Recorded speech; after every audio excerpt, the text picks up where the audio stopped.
I want to talk about the pension fund crisis that is looming. This was suggested by Patreon supporter Logan D'Alessandro. Logan has sent articles in the past about the student loan crisis that is looming, and now here is information that he has sent about the pension crisis, which is very illuminating and pretty severe. This is one of the things you get to do at the $5 and up Patreon level. The link is below, as you can suggest an article or topic a month, and very much appreciate this, Logan, and all the other Patreon backers. I've sent out an email to all of the backers at the $5 and up level. Please respond to those emails. Sometimes you guys don't respond, and maybe it's going in your spam folder. I don't know, but make sure you respond so you can get your reward. What is to suggest one of these things?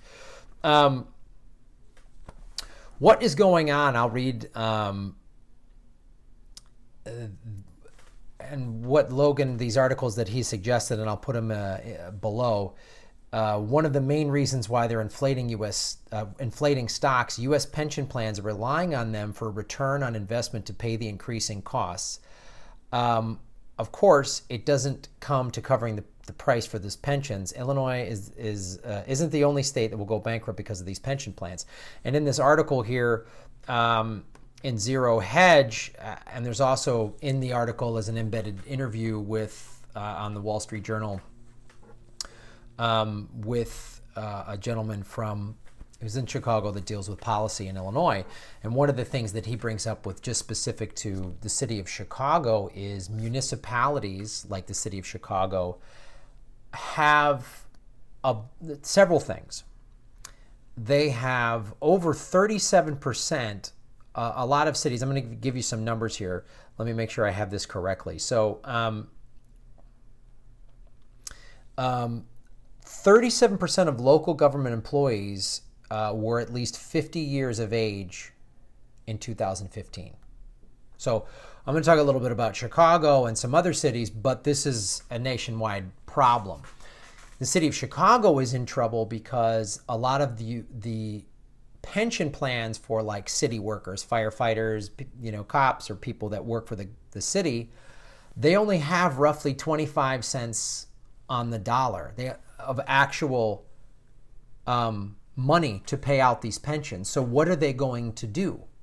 That's the issue. They don't have the money to pay these out. And currently there are 75.4 million baby boomers in America, which is about 26% of the U.S. population.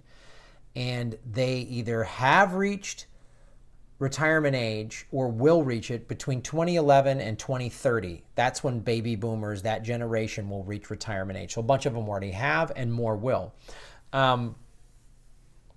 And as I said, since 37% of public employees are age 50 or up. So what they're doing, I'm just learning this too. This is a pretty complex issue. But so pensions then are investing in stuff, investing in various stocks. And one of the things here, there's another article that was pensions are now buying into energy stocks. And Bank of America has noted recently that pensions are buying specifically into oil, which doesn't make much sense because oil has dropped immensely. I mean, I don't know if you've noticed just your local gas prices. Where I'm at, it's dropped a little bit. It's been same price for months. And that's, as I've talked about, one of the things OPEC has done is they've cut production because oil prices have gone way down. So it's weird that pensions are investing into oil. One of the things that this article suggests is that let me go into what the Bank of America said.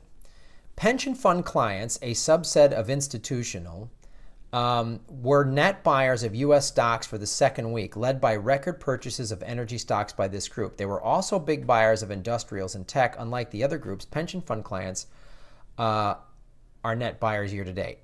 So what that means, in other words, as virtually all other institutions are exiting the market at a record pace that has surprised even Bank of America, one specific subset of clients is buying energy stocks with reckless abandon at multiples that only make sense if oil was back at $80 a gallon, or a barrel, which it is not.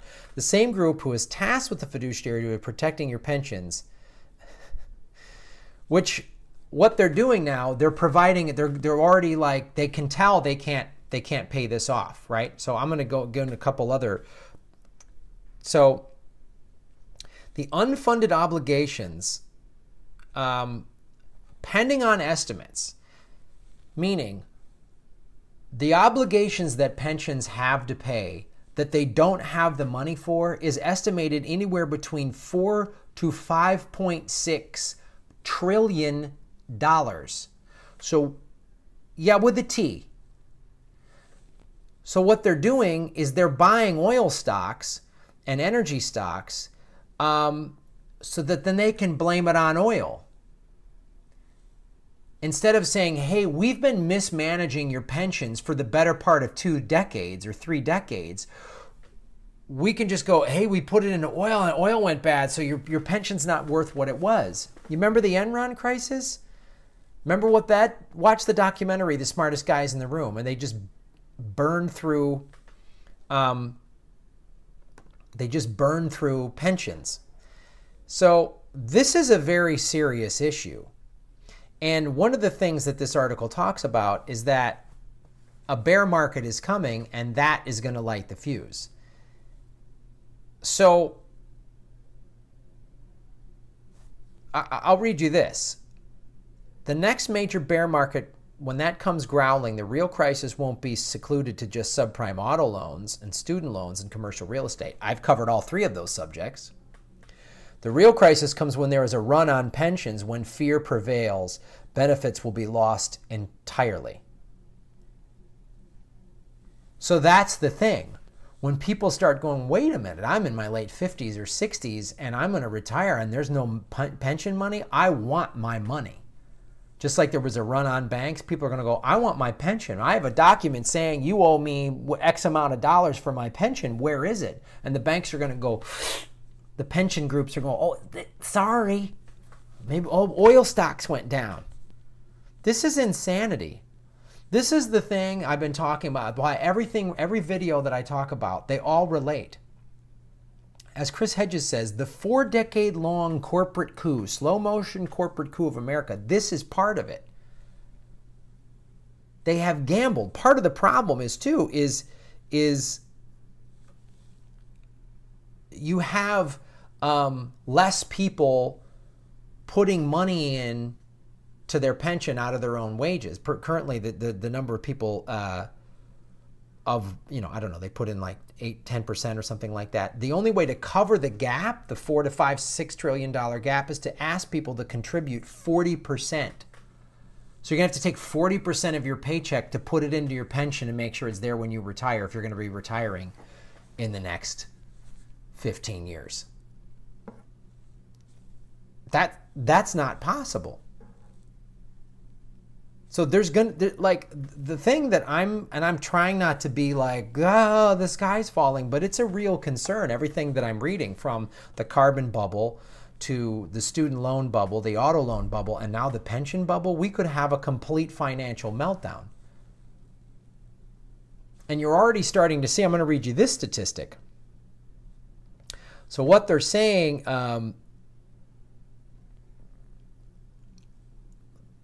a large portion of the baby boom is heading towards retirement, as I just talked about. But there's little indication a large majority of them will be actually retiring. With a large majority of individuals being dependent on the pension system in retirement, the burden will fall on those next in line. So if they retire and the pension isn't there, then you're going to have what's called the sandwich generation. It means you're going to have people supporting their parents and their children. Here's a sobering statistic. It should be no surprise multi-generational households in the U.S. are at their highest levels since the Great Depression. So if you're married and you and your spouse each have decent jobs and you're supporting children, and then your parents retire and their retirement isn't there and they can't, and they have to move in with you, suddenly those two paychecks get spread very, very thin. And this is what happens. So if you're somebody that's facing this, I would see what you could do to get a hold of your pension. I would see what you could do to have an alternative. I'm no financial advisor at all. I'm not just, I don't know. I'm just like thinking if I was in this situation. I'm not saying this is what you should do. I'm a bank guy. I'm just saying if I was in this situation, if I was in my late 50s or early 60s versus my 40s, I would be like, and I had a little nest egg, I would maybe like buy property and start renting it out and have that be my retirement revenue or something. I don't know what, because this is pretty terrifying. I'm here with Harold Pop. This is pretty terrifying. So I'm going to pay attention to this as often as I can. And thank you, Logan, for sending these articles. And these are this type of stuff. You guys are making this show better. You're informing me, which means then I can inform more people.